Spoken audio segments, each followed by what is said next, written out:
It's that time of year when people begin to pay real attention to upcoming elections.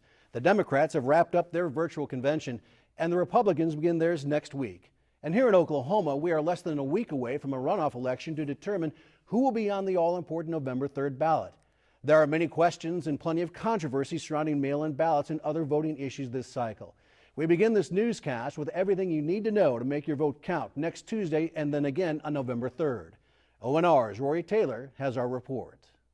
Wednesday, Oklahoma County's election board is prepping for socially distanced early voting for the runoff. And even though there are a number of runoffs at the county, state, and federal level on Tuesday, August 25th, there are a lot of local elections as well. So about 50 out of 77 counties have elections on Tuesday of one form or another. A lot of those are just, small local elections. Early voting for the August 25th runoff began on Thursday. The deadline to request an absentee ballot was the Tuesday before the election. The runoff election finalizes the nominees for November's general election, if no nominee secured 50% of the vote in June. If a voter is even considering voting a mail absentee ballot for the November 3rd general election, I would recommend going ahead and putting that application in now. It's very easy to do. You can go online, elections.ok.gov, use the OK Voter portal. The last time I voted in person at a polling place was in the 2016 presidential. And then after that, I signed up to have my ballot sent to me so I could vote by mail. Sarah Hawkins started voting by mail-in ballot out of convenience. But this year, many Oklahomans have started to use it due to social distancing concerns. Under a current state of emergency declaration, Oklahomans can send in absentee ballots more easily than in the past. You have to have your ballot notarized, except I think for the COVID emergency orders, you could instead include a photocopy of your state issued or federal issued identification and some other forms of ID. Accepted forms of identification include a copy of your voter identification card or any photo ID issued by the United States, state of Oklahoma, or a federally recognized Native American tribe or nation. Jan Largent is the president of the League of Women Voters of Oklahoma and stresses the importance of submitting election materials promptly. I think most people know that voting absentee is a safe way to vote. We have been assured that if we vote absentee, our ballots will get to the election board and be counted.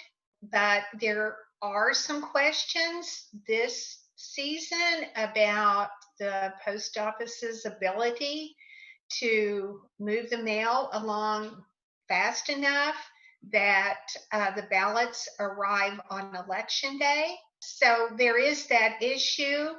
What we're doing is encouraging voters to vote as soon as they can if they are voting absentee, to apply early and to get their vote cast early. Dr. Anthony Fauci said last week he sees no reason why people shouldn't be able to vote in person if they chose to, though the CDC has officially recommended voting by mail as a way to avoid exposure and spread of COVID-19 at polling places. The U.S. Postal Service has expressed concerns about being able to process the huge increase in the number of mail-in ballots, citing a lack of funding. This week, Postmaster General Louis DeJoy announced that all cost-cutting measures will be postponed until after the November general election, saying, "The Postal Service is committed to delivering election mail in a timely manner. We employ a robust and proven process to ensure proper handling of all election mail, including ballots. This includes close coordination and partnerships with election officials at the local and state levels." We have a great working relationships. Our county election boards have great working relationships with postal officials. And even before the Postmaster General's comments this week, I was very confident that local postal officials were going to make absentee ballots a high priority. President Donald Trump claims that mass mail-in voting might lead to widespread voter fraud, but those concerns are not shared by Oklahoma officials. We have many protections in place. For example, we have chain of custody requirements. Only a voter can request his or her own absentee ballot.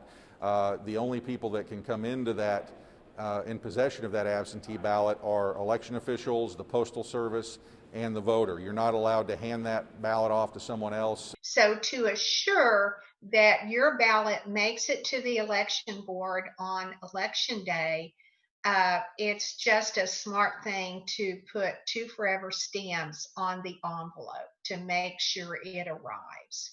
You can also hand deliver your absentee ballot up until the day before the election.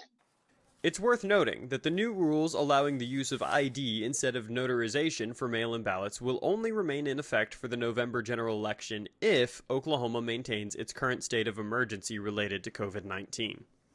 Rory Taylor, The Oklahoma News Report. Rory, thank you. Now, if you'd like to see what is on your specific ballot and maybe study up a little bit before Tuesday, you can do so by logging on to okvoterportal.okelections.us.